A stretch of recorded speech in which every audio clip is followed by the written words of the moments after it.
The Panthers take on the Texans, 8:20 p.m. Eastern kickoff this Thursday.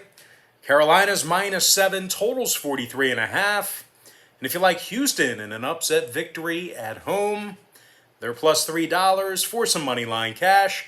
And if you want to see which one of these free YouTube picks on this video that I'm actually betting on personally, there's only one way to do that, and that's to sign up for my NFL tier membership picks on my website at brockpage.com. Now, Houston is going to work without their starting quarterback, Tyrod Taylor. Mitchell and Murray are also questionable for the Texans. And when it comes to the defense in this one, Houston's allowing 26 points a game, and they're also allowing over 115 yards a game on the ground. Now, they're taking on an undefeated Carolina squad who's in the top 10 in pass yards per game. Sam Darnold's completing nearly 70% of his passes for 584 total yards. This Carolina offense is also dominating in the top 5 in second quarter scoring. Kind of weird verbiage there, but they are in the top 5 in second quarter scoring. Meanwhile, defensively, the Panthers are currently leading the league in fewest points allowed. Linebacker Hassan Reddick has a forced fumble, 3 sacks, and 7 total tackles for the Panthers. Now, Gross, Matos, and Smith are both questionable for Carolina. When it comes to the total in this one, the Panthers are 2-0 to the under through a couple of games. Give me Carolina -7 and the under 43.5. Next ball game, it is going to be Cardinals versus the Jaguars. 1 p.m. Eastern start time this Sunday. Arizona's -7, totals 52. The undefeated Cardinals are in the top 3 in the game in passing. Kyler Murray's completing 74% of his passes for nearly 700 yards and 7 touchdowns already. This Cardinals offense is also in the top 10 in yards per play. They're taking on a winless Jacksonville club who's in the bottom 3 in offensive time of possession. Trevor Lawrence is completing just 50% of his passes, and he's thrown 5 interceptions through 2 ball games. Meanwhile, rushing-wise, the Jags are gaining only 75 yards a game on the ground. McCray, Herndon, Henderson, and Smith, they're all questionable for Jacksonville. Meanwhile, Beachum, Kennard, and Wilson, they're questionable for the Cardinals. Now, total-wise, Arizona has the ability to put this one over the number themselves. They also saw their Week 2 matchup with Minnesota get over the line. I'm going to lean toward the Arizona Cardinals -7 and the over 52. Next ball game, Falcons Giants, 1 o'clock East. The New York Giants are -3, totals 48. And as bad as they've looked, the Giants currently lead the league in pass defense. They're allowing just 127 passing yards a game. Blake Martinez has 21 total tackles on the season. The G-men are also leading the league in defensive time of possession. They're taking on a winless Atlanta club who's in the bottom 3 in scoring on average per game. Calvin Ridley's averaging only 9.5 yards per reception, 1 touchdown on the year for Ridley. Meanwhile, rushing-wise, Mike Davis is averaging only 3.6 yards a carry and only 43 yards rushing per game. Now, Terrell and Darby, they're both questionable for Atlanta. Meanwhile, Ingram, Lemieux, and Brown, they're questionable for the Giants. When it comes to the number in this one, both teams saw their Week 1 matchups stay under the line. They also saw 9 out of their last 10 head-to-head meetings stay under the total as well. I'm going to lean toward the New York Giants -3 and the under 48. Next ball game, it is going to be Ravens versus the Lions, 1 p.m. East. The Baltimore Ravens are -8, totals 49.5. Baltimore's leading the NFL in rushing. 220 yards a game they're running for. Lamar Jackson has rushed for $193 and a couple of scores. He's also thrown for $474 and a couple of scores as well. They're taking on an 0-2 Detroit squad who's in the bottom 3 in points allowed. This Lions defense also ranks in the bottom 3 in both second and third quarter points allowed. Williams and Strong are questionable for Detroit. Smith, Wolf, Williams, Stanley, Elliott, and Hayes for the Ravens. When it comes to the total on this one, Baltimore is 2-0 to the over on the year. Detroit saw their two contests get over the line themselves. I'm going to lean toward the Baltimore Ravens -8 and the over 49.5. Next matchup, it is going to be Bears versus the Browns, and that's going to be a 1 o'clock Eastern start time. Cleveland's -7, numbers 46.5. The Browns are in the top 10 in passing, top 3 in rushing. Nick Chubb's averaging 6.8 yards a carry, 3 touchdowns on the ground already for the running back. Meanwhile, defensively, the Browns are in the top 10 in defending the run.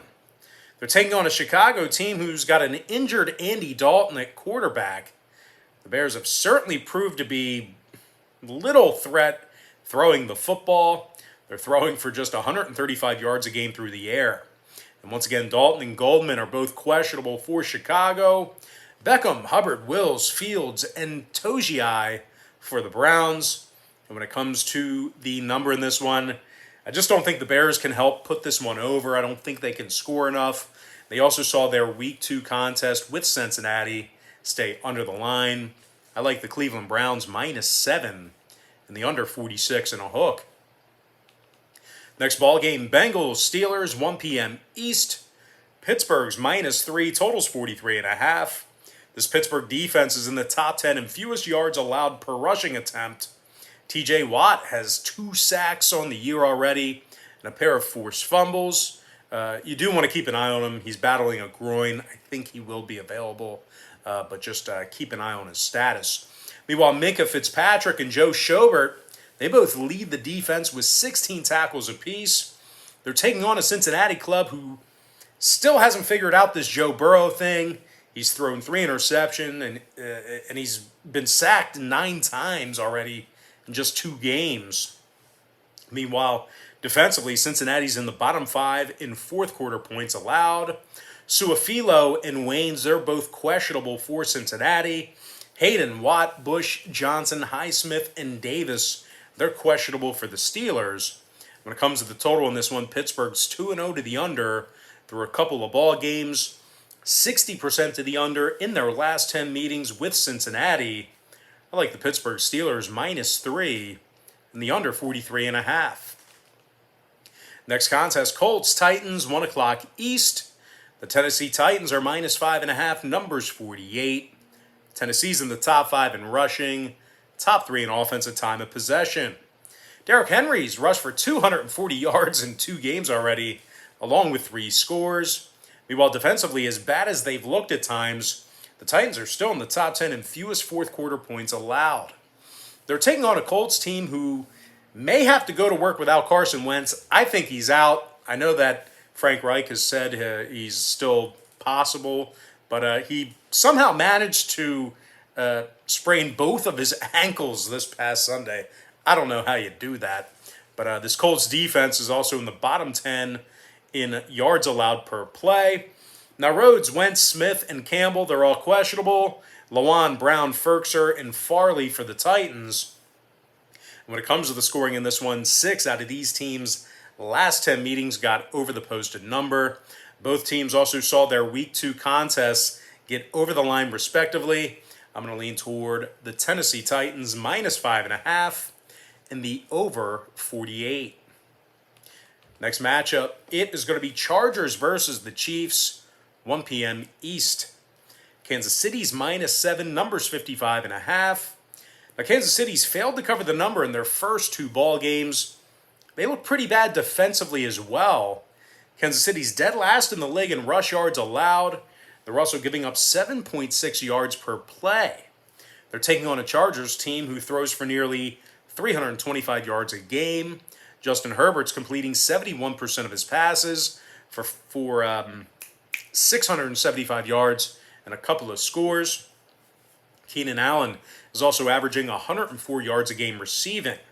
When it comes to this Chargers defense, they're giving up less than 180 yards a game through the air. Now, total-wise, 6 out of these teams' last 10 meetings did get over the number. Kansas City's also 2-0 to the over thus far in this season. I'm going to lean toward the LA Chargers +7 and the over 55 and a hook. Next matchup, Saints versus the Patriots, 1 p.m. Eastern start time. The New England Patriots are -3, totals 41.5. But as good as New England looked this past week, it was against a really bad Jets team who's got a rookie quarterback and a rookie head coach. I also rarely lay points with rookie quarterbacks. I don't think I've ever done it. Maybe last year, once or twice, with Joe Burrow. But the Pats are in the bottom 10 in pass yards, bottom 5 in fourth quarter scoring. Now they're taking on a New Orleans team who does a really nice job stopping the run. The Saints are allowing just 66 yards a game on the ground. And they're led by Demario Davis, who has 16 total tackles. The Saints defense is also in the top 10 in yards allowed per play. All the attention, all the focus is on Jameis, but it's this Saints defense that really deserves a lot of praise. These guys are good. Now, Lattimore, Sagnon, Gardner-Johnson, Hanson, and Werner, they're all questionable for New Orleans. Meanwhile, Van Noy, Brown, and Norden, they're questionable for the Pats. Now, total-wise, New England's 2-0 to the under thus far in the season. New Orleans saw both of their contests on the year stay under the line as well. I'm going to lean toward the New Orleans Saints +3 and the under 41.5. Next matchup, Washington versus Buffalo, 1 o'clock Eastern kickoff. The Buffalo Bills are -9, totals 45.5. Now this is a pretty big number for a Buffalo team who looked pretty bad early in week 1. The Bills are still in the bottom 10 offensively in yards gained per play. The Bills are also in the bottom 10 in second quarter scoring. So there's some problem areas on the offensive end of things. They're also taking on a Washington team who's very tough defensively. As a matter of fact, the football team is leading the league in fewest rush yards allowed per contest. Jonathan Allen has 3 sacks already, along with 9 total tackles. The defensive tackle also has 4 TFLs, tackles for loss. The football team's giving up just 167 yards passing a game. When it comes to the total on this one, Washington saw their week 1 outing with the Chargers stay under the number. Meanwhile, the Bills are currently 2-0 to the under for the entire season themselves. Give me Washington +9 and the under 45.5. Next ball game, it is going to be Dolphins versus the Raiders, 4:05 Eastern start time. The Raiders are -3, totals 45.5. Las Vegas is leading the league in passing. Derek Carr has thrown for 817 yards in just 2 games, along with 4 touchdowns. Henry Ruggs is averaging 23 yards per reception, along with a touchdown. The Raiders are leading the NFL in fourth quarter scoring. Now they're taking on a Miami squad who may not have their starting quarterback due to a rib injury. And even if Tua does end up playing, the Dolphins are currently dead last in offensive yards per play. Now, injury-wise for the Raiders, keep an eye on Incognito, Kwiatkowski, Jacobs, Teamer, and Leatherwood. They're all listed as questionable. And when it comes to the total in this one, the Raiders might have the ability to put this one over themselves. They also saw their week 1 matchup with Baltimore get over the line. Meanwhile, the Dolphins saw 9 out of their last 10 meetings with the Raiders get over the total themselves. I'm going to lean toward the Las Vegas Raiders -3 and the over 45.5. Next contest, Jets, Broncos, 4:05 East. The Denver Broncos are -10, totals 41. Denver's currently in the top 5 defensively in fewest rush yards allowed. Von Miller has 3 sacks on the year, 5 tackles for loss for the multi-time Pro Bowler. This Broncos defense is also holding their opponents to just 184 yards passing per contest. Now, of course, they're going up against rookie Zach Wilson, who's completing just 55% of his passes and has thrown 5 interceptions, really reckless at times. The Jets are currently dead last in the league in second quarter scoring, and Crowder and Mims are questionable for this Jets offense. Certainly some weapons for Wilson that may not be in action. Meanwhile, Glasgow and Chubb, they're both listed as questionable for Denver. Now, total-wise, the Broncos are 2-0 to the under for the season. Jets are 2-0 to the under as well. Give me Denver -10 and the under 41. Next game, Seahawks, Vikings, 4:25 Eastern start time. Seattle's -2, totals 55.5. But as good as Seattle's looked offensively, They're still in the bottom 5 in offensive time of possession, and they're dead last in the league in third quarter scoring. Meanwhile, on the defensive end, these guys are amongst the worst rushing defenses in the league. They're taking on a Minnesota team who's in the top 10 in both rushing and passing. Kirk Cousins is completing 72% of his passes for nearly 600 yards and 5 scores. Cousins also has thrown 0 interceptions. Griffin, Barr, Hand, and Darrisaw, they're questionable for Minnesota. Moan, Shell, and Eskridge, they're listed as questionable for the Seahawks. Now, total-wise, Seattle saw their Week 2 matchup with Tennessee fly over the posted total. Meanwhile, the Vikes are 2-0 to the over themselves. Give me Minnesota +2 in the over 55.5. Next ball game, Bucks versus the Rams, 425 East. The Tampa Bay Buccaneers are -2, totals 55.5. But as good as the Bucks have looked here, they've really shown 0 interest in establishing a run game.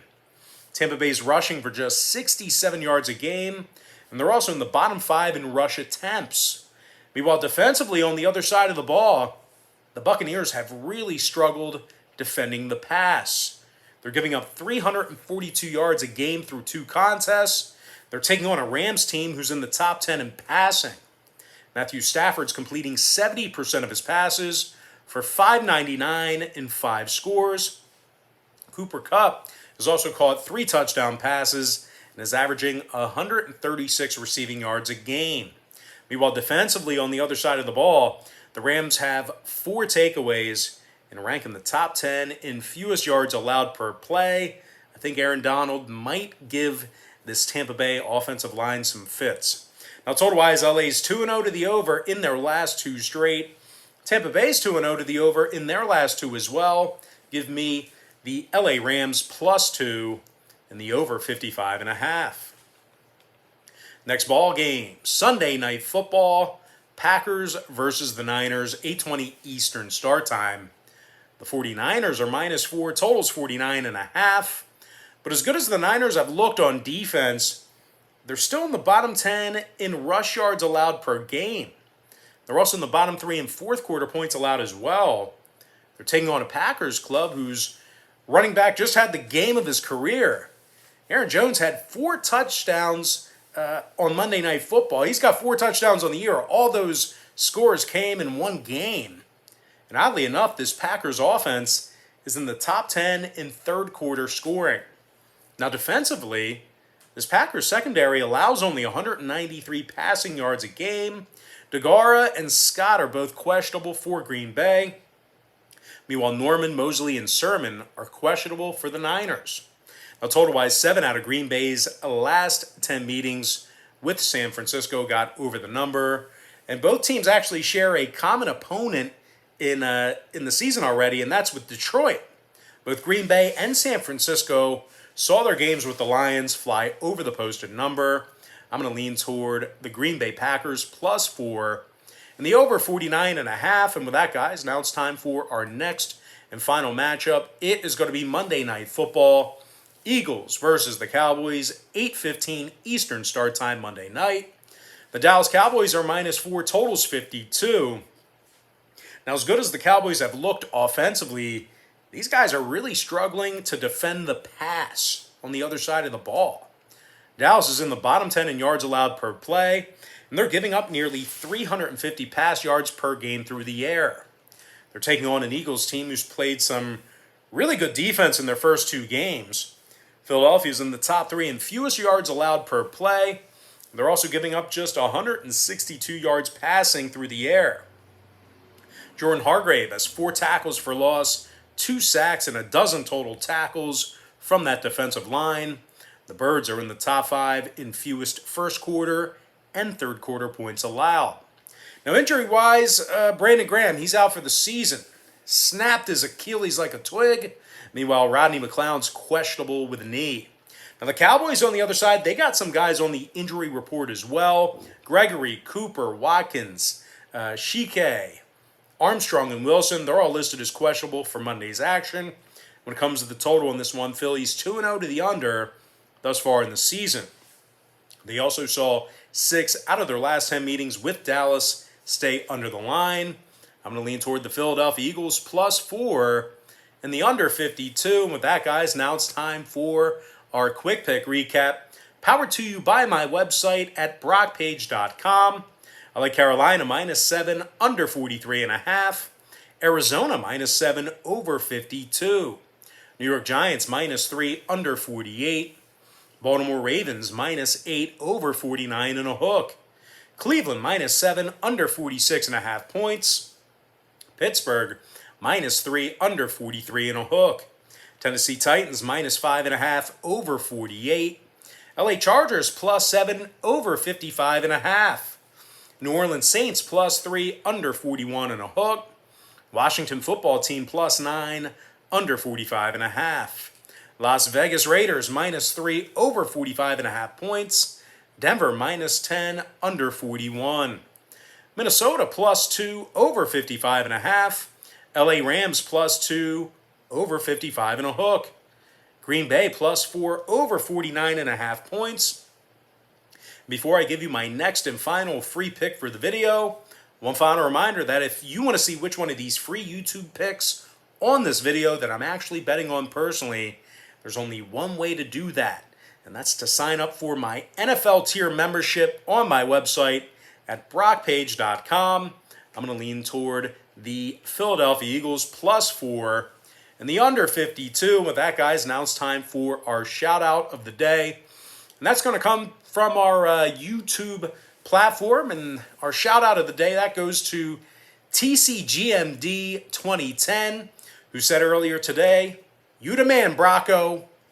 All right, guys, that's going to do it for me. Don't forget to check me out on my website. Now, if you guys do end up getting a membership on brockpage.com, just keep in mind you're going to get billed the day you sign up, and then the first of every month if you continue to opt in. So if you do end up getting a membership here today, you're going to get access to that content all the way through the end of September. I always tell folks the earlier in the month you sign up, the better. But most importantly, guys, got to thank you for joining me right here on YouTube. I really hope you enjoyed all this great free content, all this great free information. And with that said, guys, happy Tuesday to you. Best of luck to you.